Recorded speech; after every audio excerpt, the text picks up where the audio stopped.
What if I told you your biggest ETF losses aren't caused by market crashes, but by mistakes you don't even know you're making?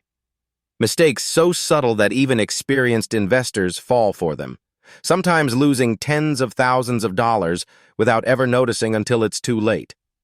And the strangest part is that most people confidently believe they're investing the safe way. Today, we're breaking down 7 ETF investing mistakes that could be costing you a lot of money.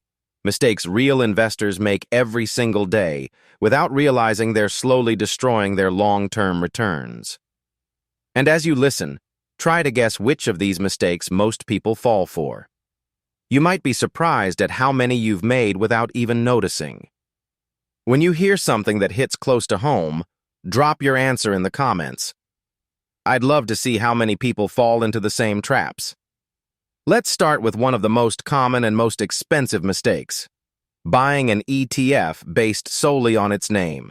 It sounds harmless, right? You see something called total market ETF or high dividend ETF and assume it does exactly what it says. But ETF names can be incredibly misleading. A real example is the Global X Super Dividend ETF. The name makes it sound safe, stable, and high-paying. But many investors didn't look deeper, and they ended up with an ETF full of risky companies whose dividends weren't sustainable. The payout looked impressive, until the share price kept falling year after year. Imagine earning a 10% dividend while losing 18% in value. Would you keep holding it? Has a name ever tricked you into buying something without digging deeper? Share your story in the comments. Another big mistake is buying too many ETFs. People think more ETFs mean more diversification, but you can easily end up buying the same stocks multiple times and accidentally concentrating your portfolio instead of spreading it out. I once saw an investor holding 5 different diversified ETFs, but once we looked inside them, over 40% of the total portfolio was just Apple, Microsoft, Amazon, and Nvidia. Basically, the person thought they were diversified, but they were actually just owning the same giant tech companies again and again through different ETFs. If you own more than 3 or 4 ETFs, have you checked whether any of them overlap too much? You might be shocked by what you find. Then there's the mistake of ignoring expense ratios. It seems tiny, like 0.50% or 1.1% per year, but those fees eat into your returns every single year forever. Here's a real example. If you invest $50,000 into an ETF growing at 8% per year, a low-fee ETF at 0.03% would grow to about $233,000 in 30 years. But the same investment in a 1% ETF would grow to only about $150,000. That's an $83,000 difference. Just lost to fees. Would you ever hand someone $80,000 for no reason? Of course not. But that's what high-fee ETFs silently do. What's the highest fee you've ever paid without noticing it? Now, let's talk about chasing past performance. Many investors look at a chart, see a huge upward run, and assume the ETF will keep skyrocketing. But that's like judging a race based on who is ahead at the halfway point. Many tech ETFs looked incredible in 2020 and 2021. People piled in expecting the growth to continue forever. Then 2022 happened, and some of those ETFs dropped 50 to 70%. Not because they were bad ETFs, but because people bought them after they became too expensive. Have you ever bought something at its peak because it felt like everyone else was doing it? Be honest and let me know in the comments. Another silent portfolio killer is ignoring how an ETF is built. For example, some ETFs are equal weight, meaning every company has the same weight. Others are market cap weighted, meaning giant companies dominate the ETF. These behave totally differently. A real example is the S&P 500 equal weight ETF versus the normal S&P 500 ETF.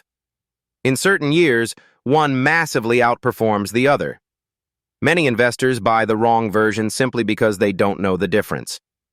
Imagine thinking you're buying the regular S&P 500, but you actually purchase something that performs nothing like it.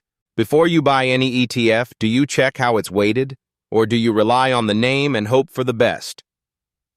A sixth mistake: forgetting taxes. This one shocks people because ETFs are often advertised as tax efficient, and while that's true, not all ETFs work the same. Some ETFs distribute capital gains, some are structured in ways that create surprise tax bills, and international ETFs can generate foreign taxes investors never expected. I've seen investors who thought they were making a safe 7% return, only to learn that taxes cut it down to 4% or less. A common example is international high-dividend ETFs that pay large dividends. Sounds great, until you realize those dividends can be taxed in multiple countries. Would you keep an ETF if you knew you were losing 20–30% of its income to taxes every year? And then there's probably the biggest mistake of all: not knowing what problem you want an ETF to solve. Some people invest without any plan. They buy whatever seems popular: an AI ETF today, a clean energy ETF tomorrow, a dividend ETF next month, until their portfolio turns into a random collection of trends. But great investors don't buy ETFs for excitement. They buy ETFs to build wealth. Here's a real example. One investor owned 9 different thematic ETFs: AI, robotics, genomics, EVs, blockchain, cloud computing, space exploration, cybersecurity, and clean energy. Sounds exciting, right?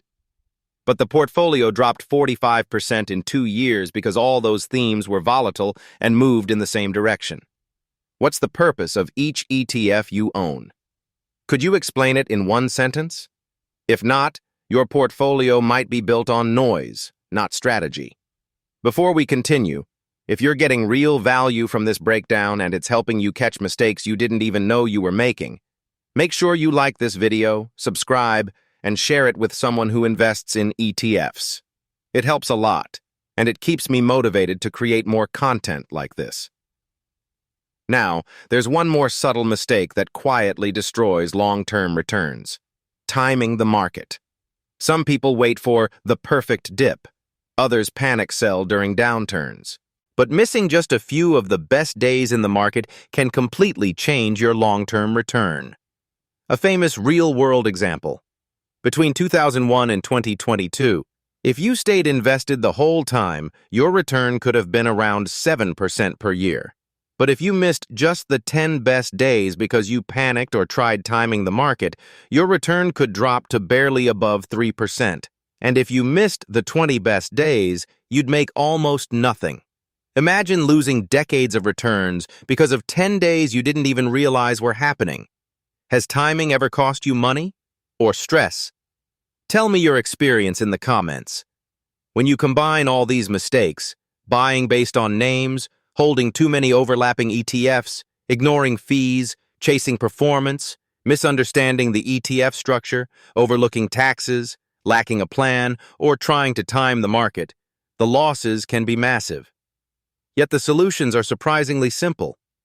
Understand what you're buying, check the fees, look beyond the name, stay consistent, and focus on long-term goals instead of trends. But here's something I want you to think about. If you could give one piece of ETF advice to your younger self, what would it be? Would you tell yourself to start earlier? Avoid trendy funds? Stick to low-cost index ETFs? I'm curious. Drop that advice in the comments.